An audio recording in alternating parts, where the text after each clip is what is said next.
Vizag Google data centre వల్ల వైజాగ్ రూపురేఖలు మారుతాయంటారు. Data centre అన్నది దాన్ని ఏఐ హబ్ అన్నాం. అమెరికాలో తర్వాత మరి వైజాగ్లోనే అలాంటిది ఇంకో ఏదైనా లొకేషన్కి వెళ్ళిందంటే అది వైజాగ్ మటుకి.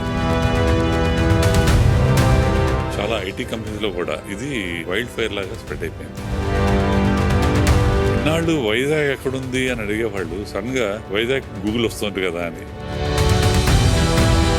Machine learning, artificial intelligence, data science, data analytics, వీటిలో కూడా మేము ఈ అవకాశాలని వైజాగ్లోనే పంపిస్తాము. What this direct and indirect employment కానీ, ఆపర్చునిటీస్ కానీ, దానివల్ల ఇంపాక్ట్ కానీ, సోషల్ ఇంపాక్ట్ కానీ, బిజినెస్ ఇంపాక్ట్ కానీ, ఇవన్నీ కూడా చాలా జరగబోతుంది. విపరీతమైన రేడియేషన్ ఉంటుంది, వాటర్ కన్జ్యూషన్ ఎక్కువ ఉంటుంది, కరెంట్ కూడా ఎక్కువగా అవుతుంది. ఊర్లో బెటర్ ఇవన్నీ. ఊరికి ఎంత దూరం అయినా కూడా తీసుకోవడానికి రెడీగా ఉన్నారు. ఇప్పుడు వచ్చే డేటా లొకేషన్స్ కూడా మన ఊరు సెంటర్లో పెట్టట్లేదు, దూరంగానే పెడుతున్నారు. గూగుల్ అన్న సంస్థ ఇలాంటి వాటిని అన్నింటినీ కూడా ఈజీగా తీసుకోదు.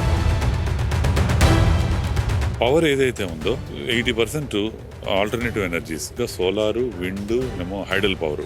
ఏదైతే అన్యూజ్ వాటర్ ఉందో దాన్ని రీసైకిల్ చేస్తారు. సో అన్ని విధాలుగా కూడా ఎక్కడ మీకు నష్టం జరుగుతుందో నాకు తెలియట్లేదు.